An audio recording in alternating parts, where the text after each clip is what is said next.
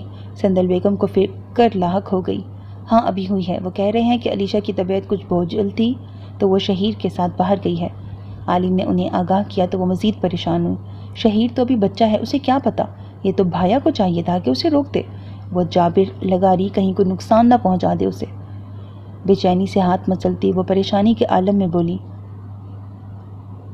آپ کی بھتیجی اس جابر بدر لگاری سے محبت کرتی ہے ماما، اس کی بے وقوفیوں کی وجہ سے ہی آج یہ دن دیکھنا پڑ رہا ہے ہمیں۔ خود کو کمپوز کرنے کی کوشش کرتا وہ مدھم آواز میں بولا۔ ارے محبت نہ بھی کرتی وہ تو خون بہا میں اسے اس کے پاس ہی جانا تھا، لیکن اس صورت میں سارنگ زندہ ہوتا۔ سارنگ کو یاد کرتی وہ اداس ہو گئی۔ جو مر چکا ہے اب اس کے لیے تڑپنا بند کریں پلیز، جو زندہ ہے اس کی فکر کریں۔ اگر اسے کچھ ہوا تو مجھ سے برداشت نہیں ہوگا ماما، یہ سب آپ کی اور دونوں ماموں کی خود غرضی کی وجہ سے بھی ہوا ہے۔ اگر آپ علیشہ کی مدد کرتی تو شاید آج حالات مختلف ہوتے۔ وہ اپنا سر تھام کر وہیں صوفے پر بیٹھتا چلا گیا، آنکھوں میں گلال اتر رہا تھا۔ اب جو ماضی میں ہوا اس پر فاتحہ پڑھو اور مستقبل کا سوچو۔ سندل بیگم نے اس کے کندھے پہ ہاتھ رکھتے ہوئے کہا۔ مستقبل یہ ہے کہ بدر سے جدا ہو کے وہ مر جائے گی۔ ان کی طرف دیکھتا وہ ٹھہرے ہوئے مدھم لہجے میں بولا۔ اس کا جواب سن کر سندل بیگم کی پیشانی پر بل پڑ گئے۔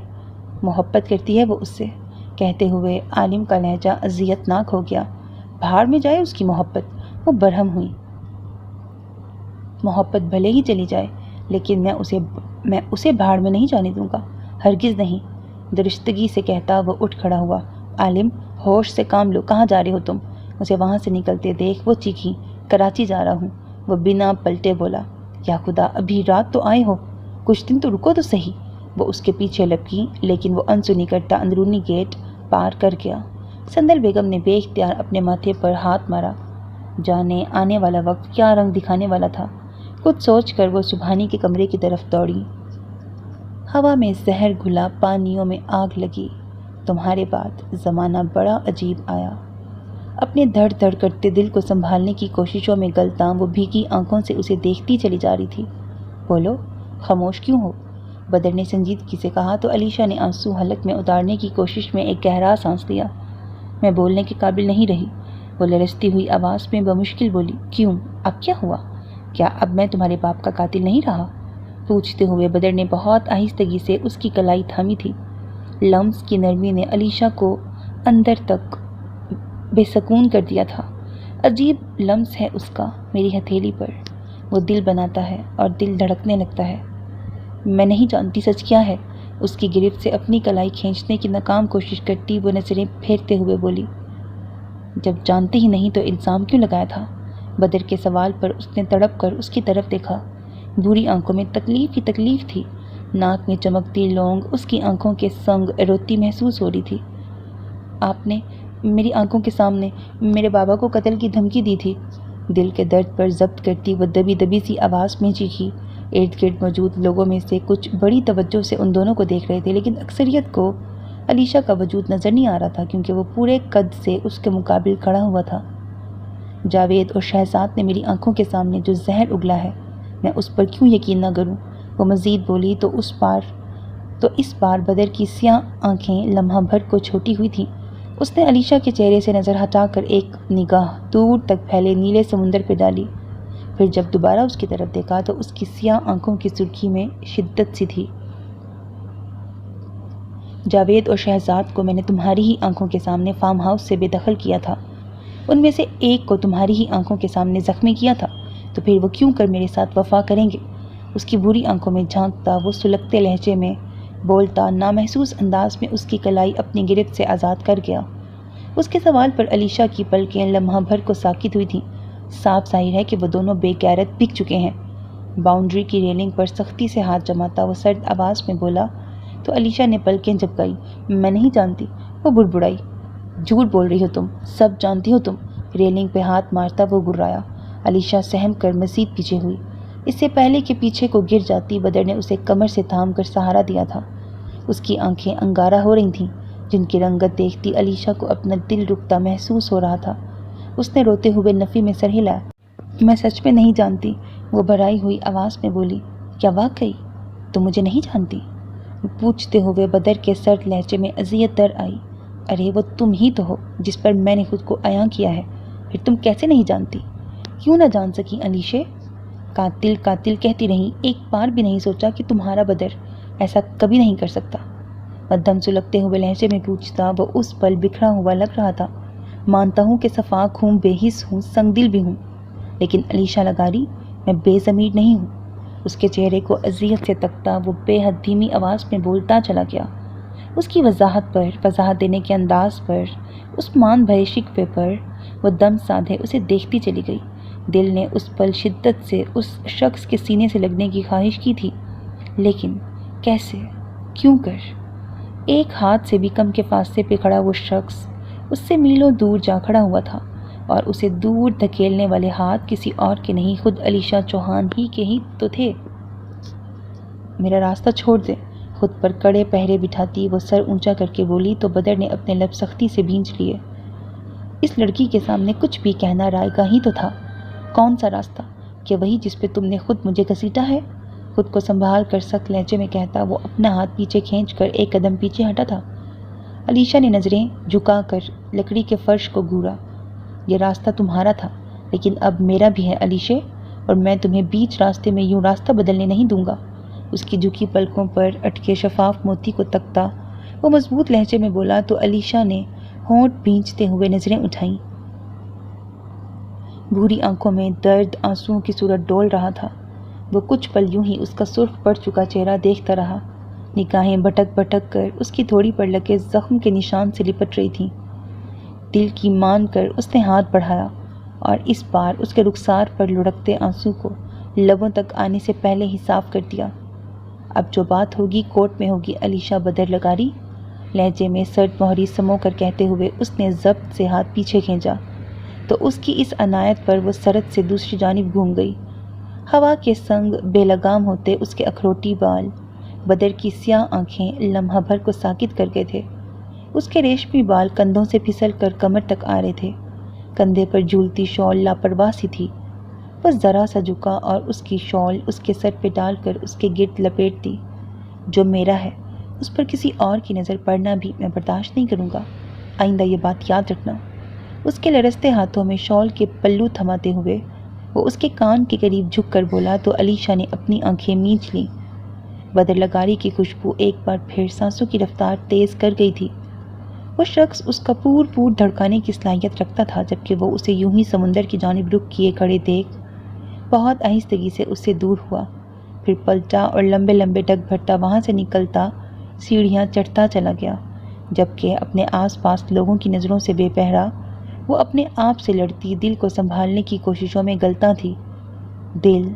دل کی ایک ایک دھڑکن نے پلٹ کر اسے دیکھنے کی تمنا کی تھی، لیکن چاہ کر بھی پلٹ نہ سکی۔